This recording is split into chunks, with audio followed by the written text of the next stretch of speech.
জন্য দুটি বালক অশ্বকে বন্ধন করেছে। আর এদিকে লব ডাক দিয়ে বলছে, ভাই খুশি রে, দেখেছিস অশ্বের ললাটে একটি জয়পত্র কি লেখা? রাম লক্ষ্মণ ভরত শত্রুঘ্ন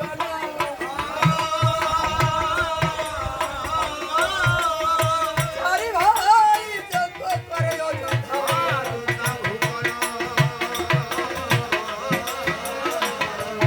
এই অশ্বমাধিতে কারো কি লেখে নাই প্রবাধা।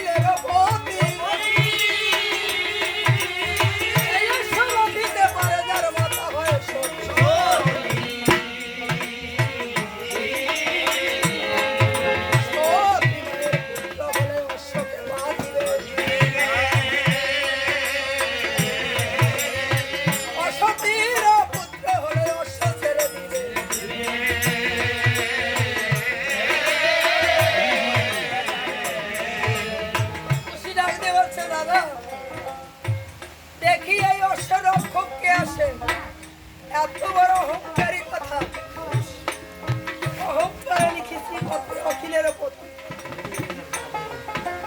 এই যে অহংকার পত্র লিখেছে কে? অযোধ্যা নরেশ রাজা শ্রীরামচন্দ্র। দেখি অক্ষর কে আসে। সুমন্ত্র মহাশয়ের কথা শুনে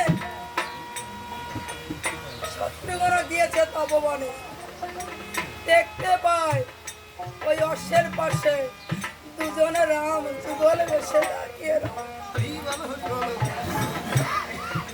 শত্রুঘ্ন তার দৃষ্টি দেখছে বাবার খুশিকে। মনে পড়ে যায় শত্রুঘ্নের পূর্বের স্মৃতি। ১৭ বছর বয়সে রামের যে রূপ ছিল, যে চেহারা, আজ দুটি ভাই লব আর কুশ মনে হয় যুগল রাম দাঁড়িয়ে আছে। শত্রুঘ্ন যুদ্ধ করবে কি জিজ্ঞাসা করবে? ওই রূপ দেখে শত্রুঘ্নের পূর্বের স্মৃতি মনে পড়েছে। ছোটবেলায় ১২ বছরে আমার দাদা শ্রীরাম যেমন ছিল, এই দুটি বালক ওই একই রূপ, একই চেহারা, একই চোখ, একই নাম। আমার দাদা লক্ষ্মণ সেদিন আমার জ্যেষ্ঠ ভ্রাতা শ্রীরামের আদেশে আমার মা জানকীকে বাল্মীকির তপবনে চিরনির্বাসন দিয়ে যায়। এরা কি সত্যি আমার দাদার পুত্র? এরা কি সত্যি আমার মা জানকীর পুত্র? দেখি ওদের কাছে গিয়ে ওদের পরিচয় জান। ওদের রূপ দেখে মনে হচ্ছে ওরা সূর্যবংশীয় নন্দন। আমার ভুল হতে পারে না। শত্রুঘ্ন লবকুশের দিকে অগ্রসর হচ্ছে, চোখে জল ধরছে। ওই যে রূপ, ওই রূপ দেখে শত্রুঘ্ন কোথায় যেন হারিয়ে যাচ্ছে। প্রভু সর্বপ্রথমে গিয়ে বলছে, বালক দল সত্য করে দাও তোমাদের পরিচয়। খুশি ডাক দিয়ে বলছে, মায়ের নামে কি মায় আমাদের ভবে পিতা কেহ না।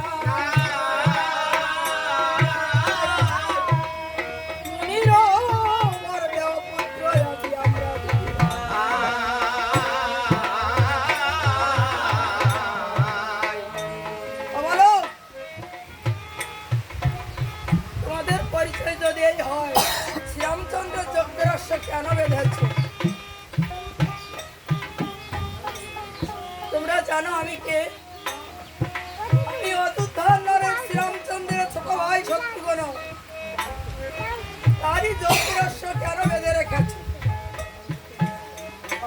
ডাক দিয়ে বলছে, ও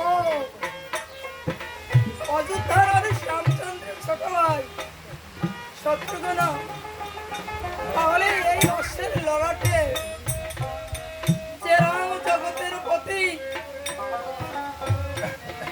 কেন সে অহংকার করে লিখেছে এই জয়পত্র খালি? অহংকারী কেন লিখেছে? সে কি নিজেদের পুত্র মনে করে? এই রাম লক্ষ্মণ শত্রুঘ্ন ভিন্ন কি জগতে আর কোন সতীর পুত্র নেই? শুধু রামের মারাই সত্যি। শত্রুঘ্ন বলছে, বলো তাহলে অশ্ব ছেড়ে দাও। বলছে, বিনা যুদ্ধে অশ্ব দেবে। শত্রুঘ্ন বলছে, তোমরা তো দুধের শিশু, যুদ্ধের কৌশল কি জানো? বলছে, হ্যাঁ শত্রুঘ্ন রামের ছোট ভাই, আমরা যুদ্ধ জানি কি না জানি, একবার দিয়ে এসো। শত্রুঘ্ন বলছে, কি যুদ্ধ করবো তোমাদের সাথে? তোমরা এখনো যে শিশু, এখনো বলছি মায়ের কোল খালি না করে মায়ের কোলে ফিরে যাও। খুশি বলছে, বিনা যুদ্ধে অশ্ব দিব না। তাই বলছি, ছোট রাজা ধরো অস্ত্র করুন, অস্ত্রে অস্ত্রে যাবে।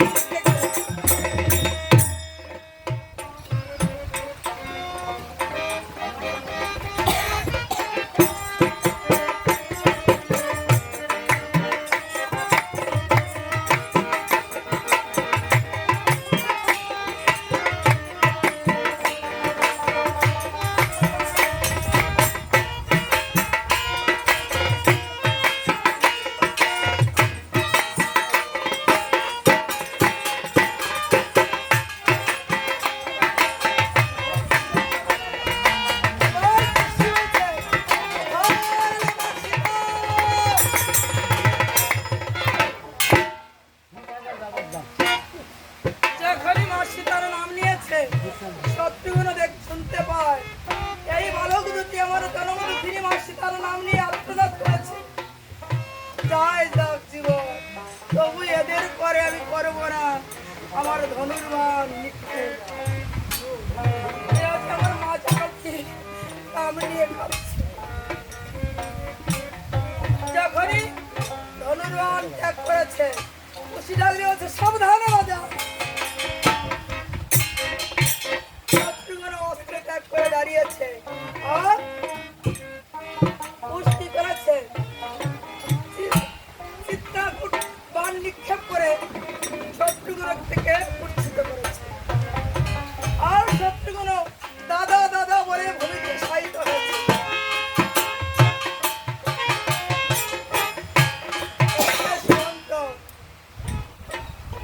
অযোধ্যায় এই দুঃসংবাদ দেওয়ার জন্য ছুটে চলেছে।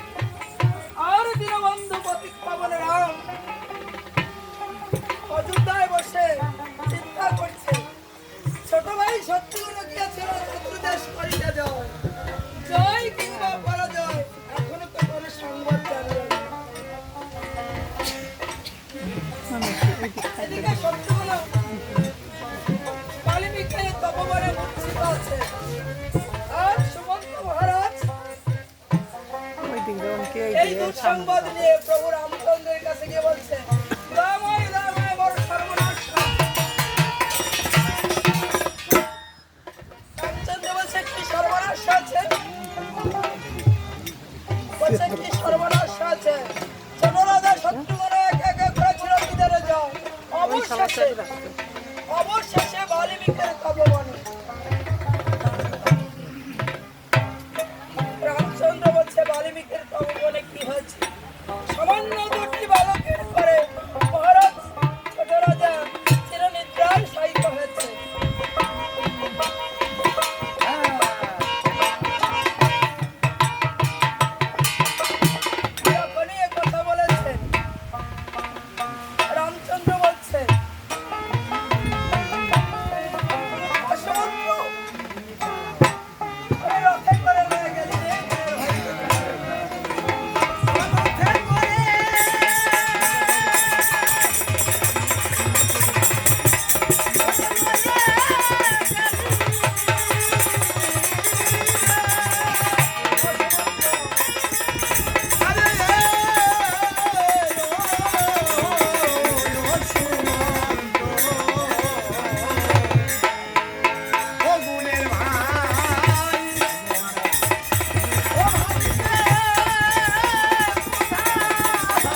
বাহু, আমাকে এক মাস ধরে আমার বাহুটাকে ছেদন করে ভাই হারিয়ে দীনবন্ধু পতিত পাবন রঘুপতি রাঘব রাজারাম পাগলের মতো হয়ে গেছে। ডাক দিয়ে বলছে, ওই বিপদকালে ওরে কোথায় রোলে,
রামচন্দ্র ভরত লক্ষণ বলে যখন যাচ্ছে, অন্তপুরে লক্ষণ ছিল শায়িত অবস্থায়।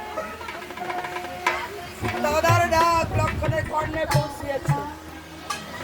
যখন শয়ন কক্ষ থেকে বেরিয়েছে, লক্ষণ দেখতে পায় যাত্রা কালহরি কোন শুভ লক্ষণ প্রাণীর সর্ব মারা যায়, ওয়ালিনী ভণ্ড ভেঙে করিছে হায় হায়, না জানি কোন শুভ সংকেত। এই অযোধ্যার ধ্বজা কেন চরণ কেন, কোন দিকে যাব, কেন বা দাদা আমাকে ডাকছে। ও এই শত্রুগুলো গিয়েছিল চন্দ্রদাস করিতে যায়, না জানি কোন হয়েছে সংশয়। এখন আমি ছুটে যাব দাদার নিকটে, শুনে আসব শত্রুগণের যুদ্ধের বার্তা। জয় কৃষ্ণ পরাজয়। দেখতে পাই দাদা সিংহাসনের পাশে ভূমিতে করে দু আঁখি জলে ভেসে ভেসে ভাই ভাই বলে কাঁদছে।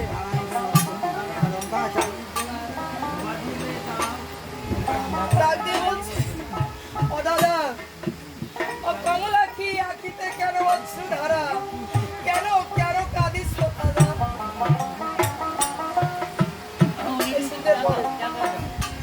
ডাক দিয়ে বলছে, ও দাদা কেন কাঁদিস?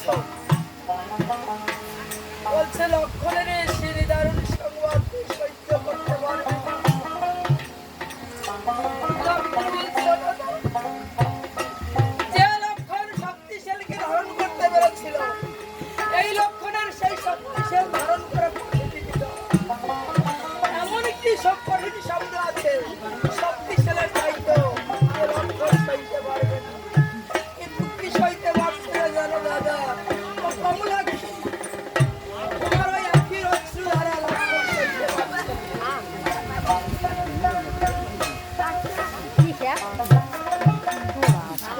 আরে দৌড়াস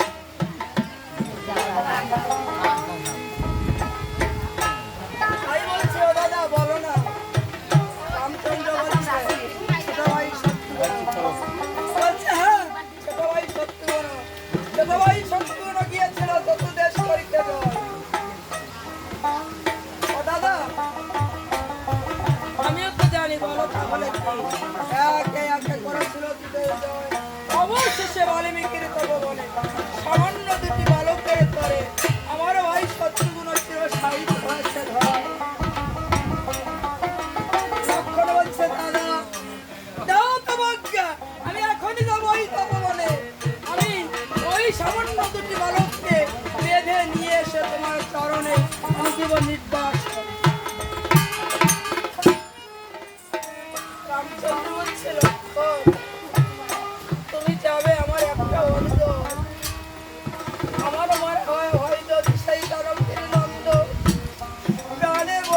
তারপরেও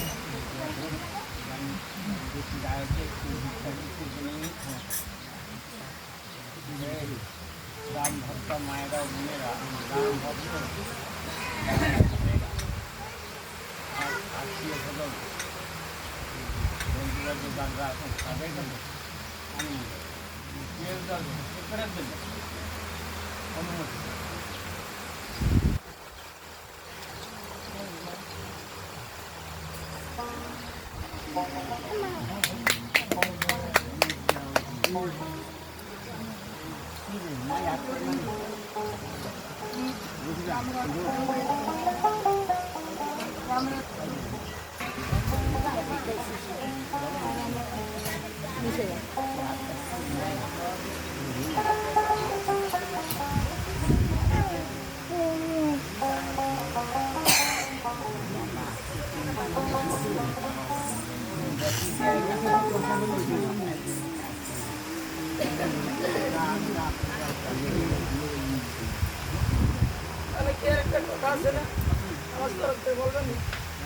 ওই আত্মালি দেখে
কোনায় বেশি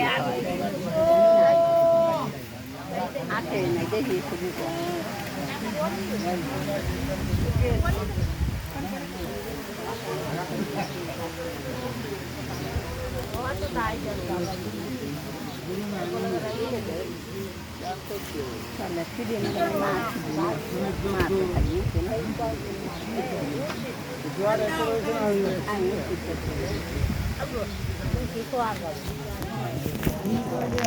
খাওয়ার ঠরন মাও যাই হাতে মশলা রান্ধে দুপুরে হ্যাঁ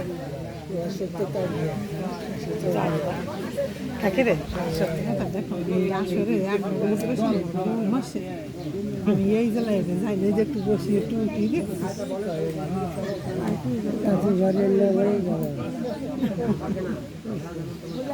নাও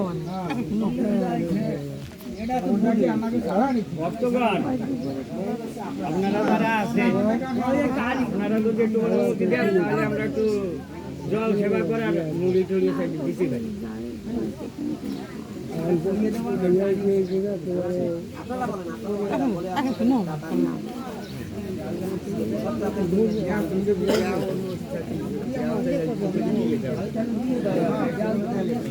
দুপুরে খাবি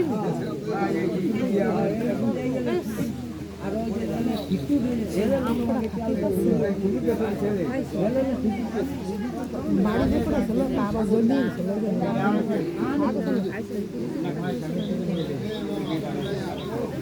লুগুলো ভাত সালাম করা মাছের খাবো দিয়ে বাড়িতে করেছিল ঝাড়ে তুলিয়ে ভাই না কে বলে সেটা আরো নানা দিন আগে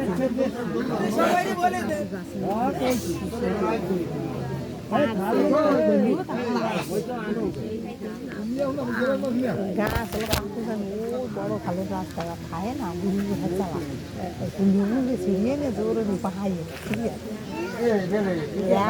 পাইছি রান দিয়ে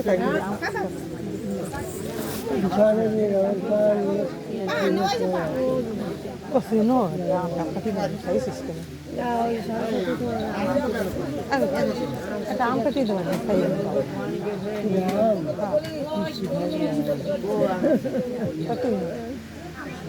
কোনটা আমার শেষের দাঁড়িয়ে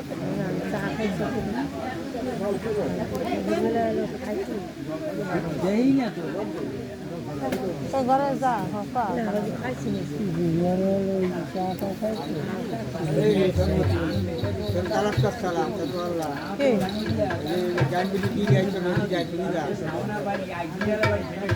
ভালো জমি নাই ভালো ফসল আর নেওয়া যায় না ওটা বুঝে দিত না আমরা ভালো জমিও না আমরা ফসল ফলাতে পারি না। রানীর জমি ভালো রানী কি কয় যে ফলাইতে ভালো হ্যাঁ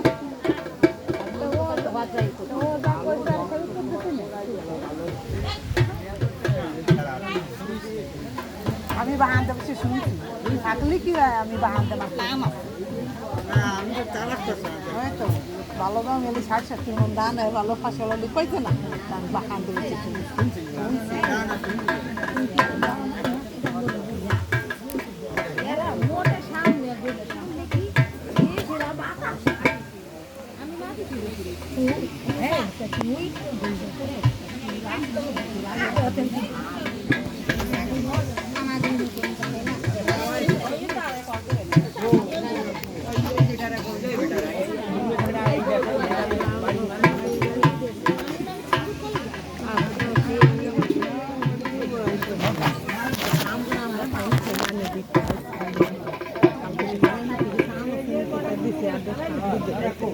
এবার রাত্রি কমিক দেখাচ্ছে শুক্লা দিয়া রাম বলি দৌড়ি দিয়ে আসতে জানি দিচ্ছে আনে খাই কে দিদি মাস এবার ভালো এবার গাছের পিটোয়াটা আনে তাই এবার কাছে ভালো খাওয়া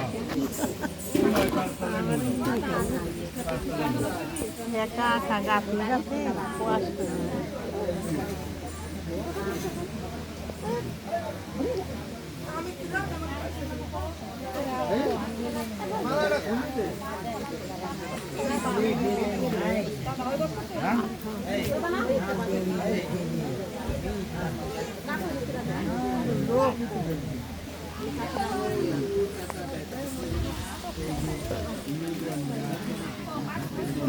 গান ভিডিও করে রাখি বাই বউডি আসা চাইছিল তার রানবে রান্ধি ঠান্দি আসতে এলে হানের আসা হয় তাই সেজন্য রাখি পেলাম তো বেটা মানে শাসি তো তাই দিয়ে গেছে গাতলা কি হয়েছে আসলে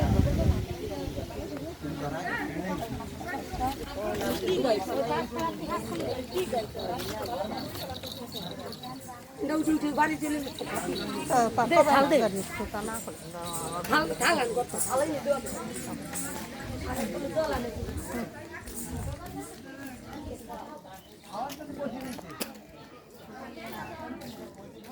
নারেশ দরবার নারাজ কই ও নারাজ বাই যা টুক রাখ